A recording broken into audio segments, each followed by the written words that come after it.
என் அன்பு பிள்ளையே, உனக்கான நன்மைகளை செய்து கொடுப்பதற்காகவே உன் தாயானவள் இன்று உன்னை தேடி வந்திருக்கின்றேன். என் குழந்தையே, இந்த தாயானவளினுடைய வாக்கினை நீ மீண்டும் மீண்டும் கேட்க வேண்டும் என்றால் தெய்வ அருள்வாக்கு சேனலை சப்ஸ்கிரைப் செய்து கொள்ளவும். என் குழந்தையே, இன்று உன் அம்மா உனக்கு சொல்ல வந்திருக்கின்ற செய்தியை எக்காரணத்தை கொண்டும் தவிர்த்து விடாதே. என் குழந்தையே, இந்த அம்மா உனக்கு சொல்ல வந்திருக்கின்ற வார்த்தைகளை கேட்டு சற்று நீ கவனமாக இருந்து உன் வாழ்க்கையை நீ காப்பாற்ற வேண்டும். என் குழந்தையே, உன்னுடைய துணையின் குடும்பத்தினர் உனக்கு செய்த செய்வினையால் நீ நொந்து போயிருந்து கொண்டிருக்கின்ற நேரத்தில் உன்னிடமிருந்து ஒரு விஷயம் உன்னை காப்பாற்றியது. இந்த ஒரு விஷயம் உன் கையில் இருப்பதனால் மட்டும்தான் இத்தனை நாளும் இவர்கள் செய்த செய்வினைகளில் இருந்து நீ தப்பித்து கொண்டாய். என் குழந்தையே, உன்னுடைய வாழ்க்கையில் இது போன்ற செய்வினைகள் எல்லாம் நடக்கின்றது என்று தெரிந்தால் நீ பதற்றம் அடைந்து விடுவாய். ஆனால் இப்பொழுது அதிலிருந்து நீ தப்பித்து கொண்டாய் எனும் பொழுது நான் உனக்கு அதை சொல்லிவிட வேண்டும் அல்லவா? என் குழந்தையே, எந்த விஷயம் உன்னிடத்தில் இருந்தால் நீ தப்பித்து கொண்டாய் என்பதை நீ அறிந்து கொள்ள வேண்டும் அல்லவா? அதனை நீ அறிந்து கொண்டால் மட்டும்தான் இனி உன் வாழ்க்கையில் வருகின்ற பிரச்சனைகளுக்கு என்ன தீர்வு என்று உன் தாயானவள் மூலமாக நீ தெரிந்து கொள்ளலாம். என் குழந்தையே, நீ எதை நினைத்தும் கவலைப்படாதே. அது என்ன என்பதை நீ அறிந்து கொள்ள வேண்டும். அதை நீ அறிந்து கொண்டாயே ஆனால் இனிமேலும் உன்னை எந்த விதமான செய்வினைகளும் தாக்கிவிட முடியாதபடிக்கு உன் வாழ்க்கையை நீயாகவே காப்பாற்றிக் கொள்வாய். நீ உன்னுடைய வாழ்க்கையில் இனி எந்த துன்பங்களையும் உன்னை தொட்டுவிட முடியாதபடிக்கு நீ நல்லபடியாக வாழ வேண்டும்.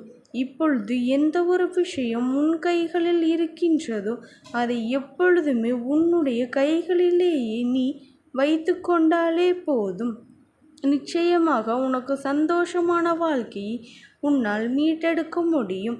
என் குழந்தையே, இந்த வாழ்க்கையில் ஒருவரோடு நிம்மதியை கெடுக்க வேண்டும் என்று அவருடைய சந்தோஷத்தை அழிக்க வேண்டும் என்றும் செய்வினைகளை செய்வது எல்லாம் இப்பொழுது சர்வசாதாரணமான விஷயமாக மாறிவிட்டது. என் குழந்தையே, அடுத்தவர்கள் வாழ்க்கையை அழிப்பது, அடுத்தவர்கள் வாழ்க்கையை கெடுப்பது, மற்றவர்களுக்கு எந்த ஒரு நன்மைகளும் நடக்கக்கூடாது என்று பொறாமையாலும் இங்கே நிறைய பேர் சுற்றி திரிந்து கொண்டிருக்கின்றார்கள். உன்னை சுற்றி நடக்கின்ற இதையெல்லாம் நீ எதற்காக மனதில் வைத்து கொள்ள வேண்டும் என்று இத்தனை நாளும் நீ கண்டு கொள்ளாமல் விட்டுவிட்டாய். என் பிள்ளையே, நீ ஒதுங்கி விடுவதால் உனக்கு எந்த பிரச்சனைகளும் தீர்ந்து போவதில்லை. எதிர்த்து நின்று நீ எதிர்கொண்டாயேயானால் நிச்சயமாக உன்னை சுற்றி வரக்கூடிய எல்லா விஷயங்களும் உன்னை விட்டு விலகுவதோடு மட்டுமல்லாமல் உனக்கு நல்ல மாற்றங்களையும் மட்டுமே கொடுக்கும் என்பதனை நீ புரிந்து கொள்ள வேண்டும். என் குழந்தையே, உன்னோடு இந்த தாயானவள் இருக்கின்ற நேரங்கள் என்றுமே உனக்கு நல்ல விஷயங்களே மட்டுமே நடக்கும் என்பதனை நீ புரிந்து கொண்டாலே போதும். என் குழந்தையே, நீ உன்னுடைய துணையின் குடும்பத்தில் இருப்பவர்கள் உன்னுடைய வாழ்க்கையை பற்றி அதிகமாக யோசிக்கின்றார்கள். பல மாற்றங்கள் உன்னிடத்தில் ஏற்பட்டதாகவும் அவர்கள் நினைக்கின்றார்கள். உன்னுடைய துணையை அவர்கள் வசமாக்க முயற்சிகள் செய்கின்றார்கள். அதற்கு காரணம் உன்னுடைய துணை இல்லாமல் அவர்களுக்கு பலவிதமான நன்மைகள் இருக்கின்றது. அந்த நன்மைகள் எல்லாம் இப்பொழுது உன்னுடைய வாழ்க்கைக்கு வந்த பிறகு அவர்களுக்கும் கிடைக்காமல் போய்விட்டது. இதை இப்படியே விட்டுவிடுவோமையானால் ஒட்டுமொத்தமாக எதுவுமே கிடைக்காமல் போய்விடும் என்று சொல்லி உன்னை இந்த வாழ்க்கையை விட்டு விலக்கி வைக்க வேண்டும் என்று அவர்கள் நினைக்கின்றார்கள். அது மட்டுமல்ல, எந்த வாழ்க்கையை நீ வாழக்கூடாது என்றும் நினைக்கின்றார்கள்.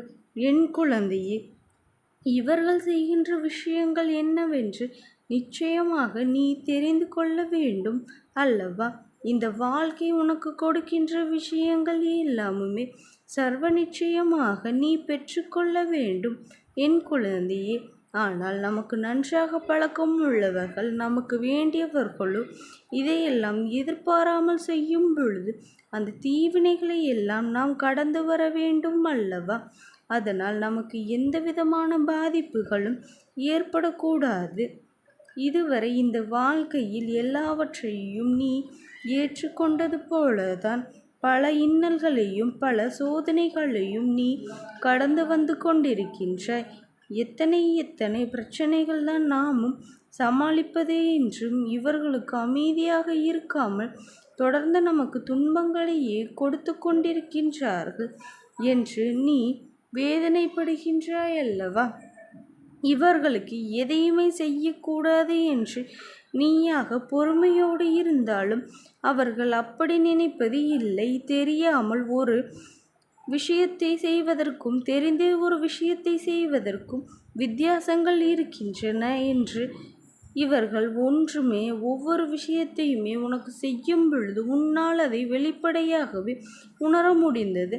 நமக்கு இவர்களால் மிகப்பெரிய இன்னல்களும் கஷ்டங்களும் வந்து கொண்டிருக்கின்றது என்பதனை எப்பொழுதுமே நீ உணர்ந்து கொண்டுதான் இருக்கின்றாய் என் குழந்தையே. எல்லாம் எப்பொழுதும் முடிவுக்கு வரும், எப்படி இதை கடந்து வருவோம் என்று நாள்தோறும் நினைத்து நீ வேதனைப்பட்டு கொண்டிருக்கின்றாய் அல்லவா? இனிமேல் உனக்கு நடக்கக்கூடிய அத்தனை நன்மைகளையும் நீ உணர்ந்து கொண்டு இவர்களின் வாழ்க்கையில் ஏற்பட்ட அத்தனை விஷயங்களையும் போக்குவதற்காகத்தான் உன் கைகளில் ஒரு விஷயம் இருக்கின்றது அல்லவா என் குழந்தையே. அதை கண்டு நீ நல்லபடியாக வாழ வேண்டும். இவர்கள் இனிமேலும் இப்படியே விட்டுவிட்டோமே ஆனால் உன் வாழ்க்கையை இவர்கள் பதம் பார்த்து விடுவார்கள். அதனால் உன் கைகளில் இருக்கக்கூடிய ஒரு விஷயத்தை நீ எப்பொழுதுமே இழந்துவிடக்கூடாது. உனக்கு நடக்கின்ற நன்மைகளையும் எல்லாம் தெரிந்து கொண்டு இந்த வாழ்க்கையில் நீ என்னவாக இருக்கின்றாய் என்பதனை புரிந்து கொண்டு அதற்கு ஏற்றது போல உன்னுடைய வாழ்க்கையை நீ காப்பாற்றி கொள்ள வேண்டும். இவர்களும் பயந்து எல்லாம் உன் தாயானவள் உன்னை நடக்க சொல்லவில்லை. இவர்களுக்கு பயந்து நீ எதையும் செய்ய வேண்டும் என்ற அவசியமும் உனக்கு இல்லை. உன்னை ஆட்டி படைக்கின்ற அத்தனை விஷயங்களையும் உன்னால் முழுவதுமாக புரிந்து கொண்டு அதை விலக்கி வைக்க வேண்டும் என் குழந்தையே. உனக்காக இந்த தாயானவள் இருந்து கொண்டிருக்கின்ற எல்லா விஷயமும் என்றும் என்றென்றைக்கும் உன்னை நல்வழிப்படுத்தும் என்பதனை நீ மறந்து விடாதே என் குழந்தையே. சந்தோஷமாக இந்த வாழ்க்கையை உனக்கு கொடுப்பதை எல்லாம் நீ பெருமகிழ்ச்சியோடு பெற்றுக்கொள்ள வேண்டும். இந்த வாழ்க்கை எதை கொடுத்தாலும் அதிலே ஒரு காரணம் இருக்கின்றது என்பதனையும் நீ புரிந்து கொள்ள வேண்டும் என் குழந்தையே. அப்படி இருக்கும் பொழுது உன் கைகளில் இருக்கின்ற ஒரு விஷயம் என்ன தெரியுமா? அதுதான் இறை நம்பிக்கை. தெய்வத்தின் மீது நீ வைத்திருக்கின்ற நம்பிக்கையும் அன்பும் தான் இவர்கள் செய்கின்ற அத்தனை செய்வினைகளிலும் இருந்து உன்னை காப்பாற்றி கொண்டிருக்கின்றது என்பதனை நீ மறந்து விடாதே. அதிலிருந்து ஒரு பொழுதும் நீ பின்வாங்கிவிடக்கூடாது. இத்தனை நாளும் நீ பட்ட கஷ்டங்களும் அவமானங்களும் நீ பட்ட வேதனைகளும் இனி தீரத்தான் போகின்றது. என்றுமே உனக்கான நல்லது உன்னை சுற்றி நடக்கத்தான் போகின்றது என் குழந்தையே. ஆனால் தேவையில்லாத எந்த ஒரு விஷயத்திலும் நீ நினைத்து வருத்தப்பட்டு கொண்டு உன்னோடு தெய்வம் இருக்கும் பொழுதும் எதற்காகவும் நீ வருந்த வேண்டாம். 1000 செய்வினைகளையும் இவர்கள் செய்துவிட்டு போகட்டும். 1000 கெட்ட விஷயங்களையும் இவர்கள் உன் வாழ்க்கையில் நடத்திவிட்டு போகட்டும். ஆனால் என் பிள்ளையே, இவர்கள் எதை நடத்தினாலும் எந்த விஷயங்களை செய்தாலும் உன் வாழ்க்கையில் உனக்கான நன்மைகள் அத்தனையும் மிக விரைவிலேயே வந்து சேரப்போகின்றது. ஒருவரை அழித்துவிட வேண்டும் என்றும் ஒருவருடைய வாழ்க்கையை கெடுக்க வேண்டும் என்று இவர்கள் செய்யக்கூடிய செயல்களுக்கெல்லாம் நிச்சயமாக மிகப்பெரிய தண்டனை அங்கே அவர்களுக்கு காத்து கொண்டிருக்கின்றது. முற்பகல் இவர்கள் செய்த ஒரு விஷயத்தை மற்றவர்களுக்கு செய்தால் பிற்பகலில் அவர்களுக்கான தீய வினைகளும் அதற்கான தண்டனைகளும் அவர்களுக்கு திரும்ப வரும் என்பதனை இவர்கள் மறந்துவிட்டார்கள். என் குழந்தையே, துணையாக நிற்கின்ற தெய்வங்கள் நிச்சயமாக அவர்களுக்கான தண்டனையை கொடுக்கத்தான் போகின்றது. என் குழந்தையே, நீ அத்தனை தெய்வங்களின் அன்பையும் முழுவதுமாக பெற்றிருக்கின்றாய். நீ எப்பொழுதுமே யாருக்கும் எந்த ஒரு துரோகத்தையும் செய்யாத பிள்ளை அல்லவா? நீ அதனால் இனியும் உனக்கு யாருமே இல்லை என்று கலங்கி நிற்காதே. உனக்கு சோதனையாக இந்த காலகட்டத்தில் சில கஷ்டங்கள் எல்லாம் வரலாம். ஆனால் அதையெல்லாம் கடந்து வருவதற்கு உனக்கு தெய்வங்கள் என்றுமே துணையாக இருக்கின்றது என்பதனை மட்டும் நீ ஒரு பொழுதும் மறந்துவிடக்கூடாது. என் பிள்ளையே, நீ எதை நினைத்தும் கவலைப்படாதே. இந்த தாயானவளினுடைய அன்பும் ஆசீர்வாதங்களும் உனக்கு என்றைக்கும் முழுமையாக கிடைத்து கொண்டே இருக்கும். ஓம் சக்தி போற்றி. ஓம் ஆதிபராசக்தி போற்றி போற்றி.